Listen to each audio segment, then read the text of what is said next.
In 2019, a company that had never made a profit tried to go public. It was valued at $47 billion. It had lost $1.9 billion the year before and was burning through $700 million every quarter. 6 weeks later, the IPO collapsed. The valuation dropped from $47 billion to $8 billion, then to $2.9 billion. The CEO was forced out. Thousands of employees lost their jobs. The company was WeWork, and it represented the peak of an idea that dominated Silicon Valley for 2 decades. The idea that profits don't matter, that growth is everything, that losing money is actually a sign of ambition.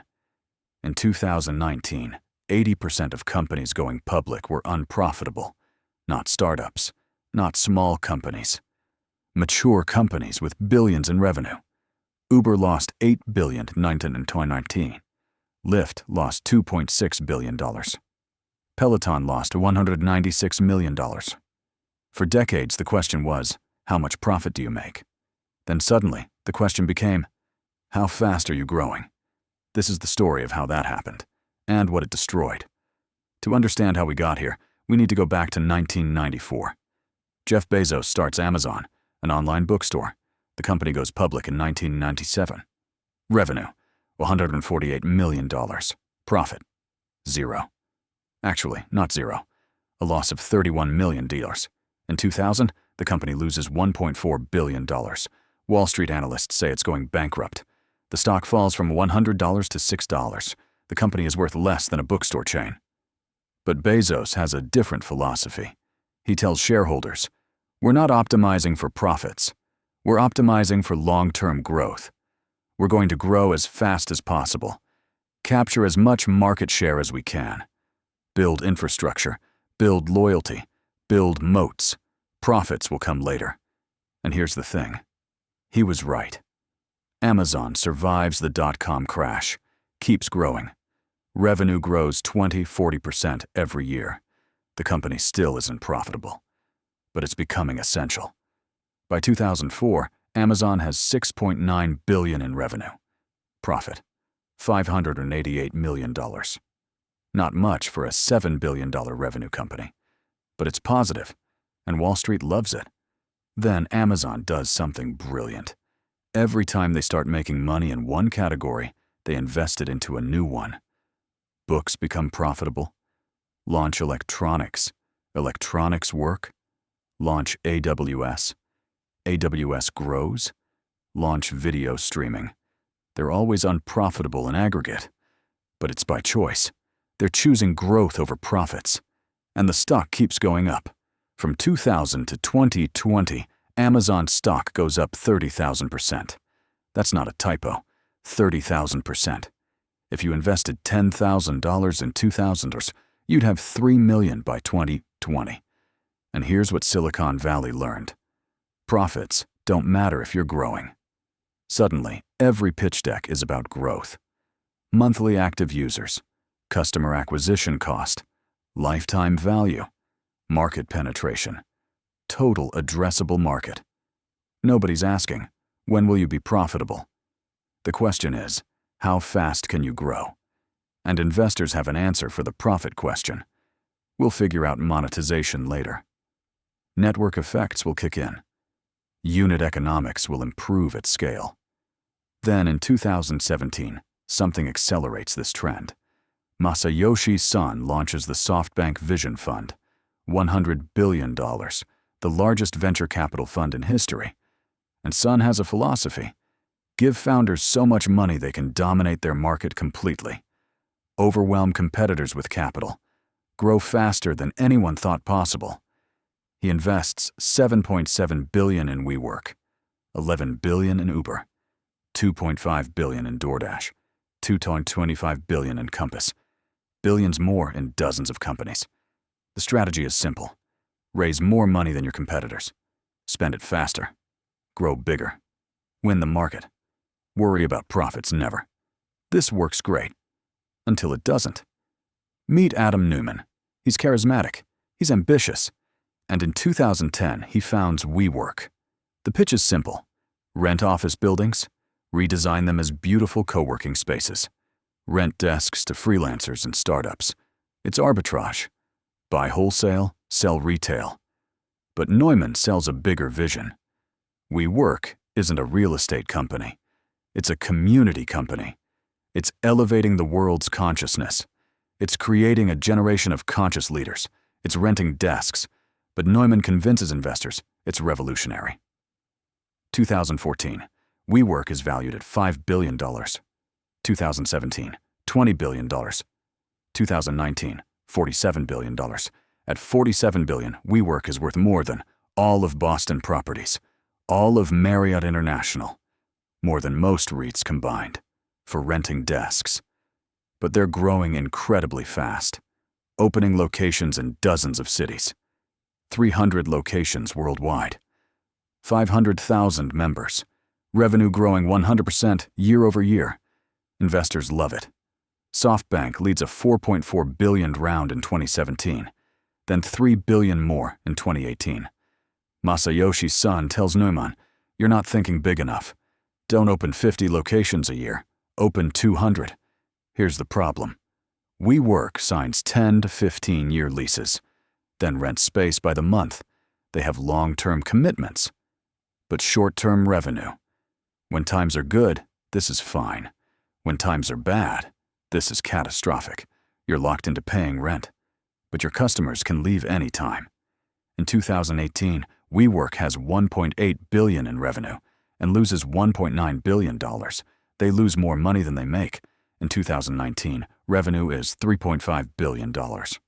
Losses, $3.2 billion. Still losing almost $1 for every dollar earned.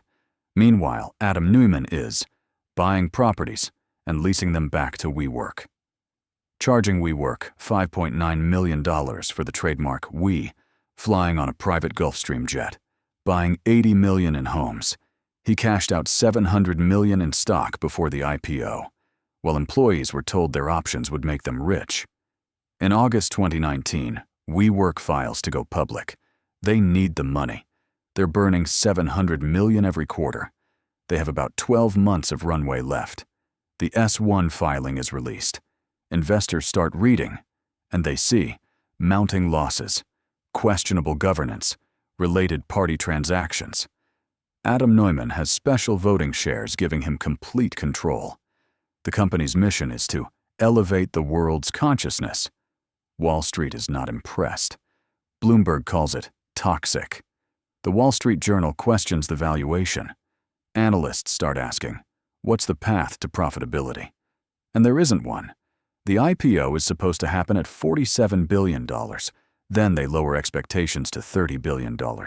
Then $20 billion. Then $10 billion. In September 2019, the IPO is pulled. Adam Neumann is forced to resign.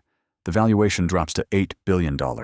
Then later to $2.9 billion, $47 billion to $2.9 billion in 6 weeks. WeWork lays off 2,400 people, 19% of the workforce. Employees who took lower salaries for equity see their options become worthless. Many never got rich. Many lost their savings. Adam Neumann? SoftBank gives him a $1.7 billion exit package to go away quietly. WeWork wasn't alone. Uber goes public in May 2019, valued at $82 billion. The stock immediately falls 8%, never recovers to IPO price for years. Lyft goes public 2 months earlier. Stock falls 50% in 6 months. Peloton goes public in September 2019, falls 30% in weeks. The market is rejecting the growth at all costs model. Suddenly, journalists are asking, when will you be profitable? What's your path to profitability? Can you ever make money? These are basic business questions, but they haven't been asked in years. Look at the carnage. Uber lost $8.5 billion in 2019. Lyft lost $2.6 billion. Peloton struggling within years. Casper goes public, stock collapses. Blue Apron down 90% from IPO. Snap unprofitable for years. These aren't small startups. These are massive companies. Billions in revenue, thousands of employees, and losing money hand over fist. So what happened? How did we get here? The answer is incentives. If you're a founder in 2015, what are your incentives? Your valuation is based on growth, not profits. Growth. You raise at $100 million, then $500 million, then $2 billion. Each round, your equity is worth more, but only if you're growing.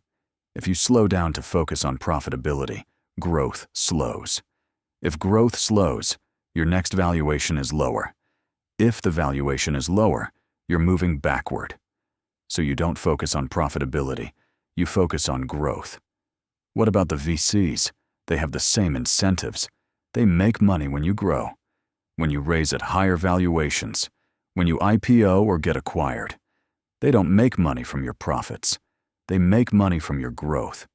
So they tell you, spend more, grow faster, dominate your market. What about employees? They're paid in equity. Options that are worth something only if the company grows. Nobody's getting rich from dividends. They're getting rich from valuation increases. So everyone, founders, VCs, employees, has the same incentive. Grow at all costs. Profits are a problem for later. And they all point to Amazon. Amazon didn't make money for years. Look where they are now. You have to spend money to make money. But here's what they miss. Amazon was building infrastructure. Real, valuable, defensible infrastructure. Warehouses, distribution networks, AWS data centers.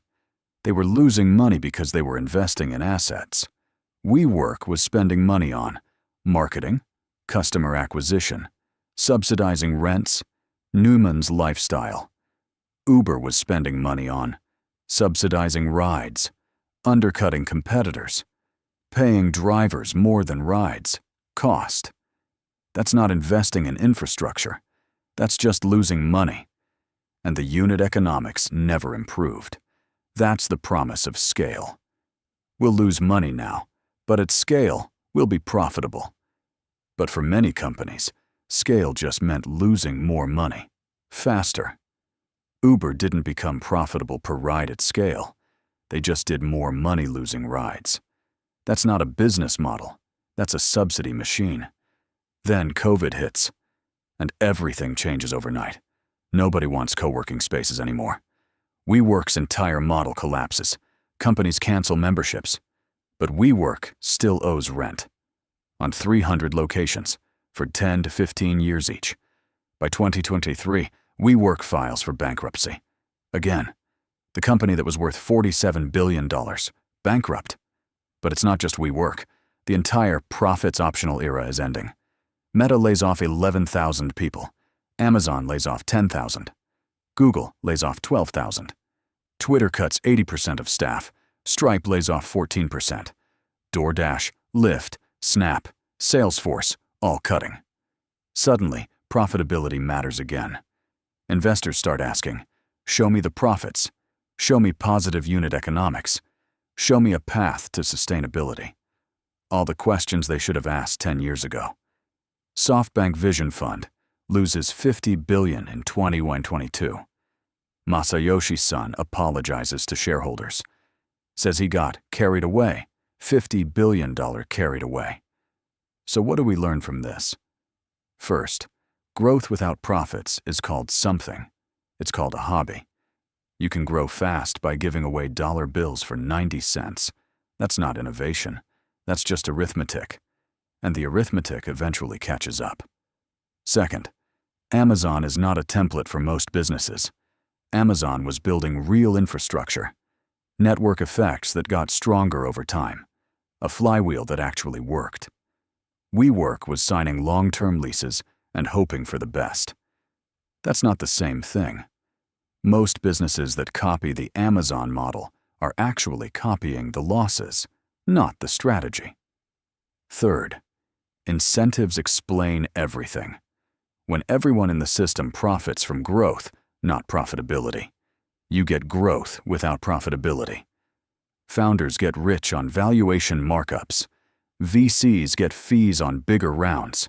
Employees get options that appreciate with growth. Nobody has an incentive to ask, Can this ever make money?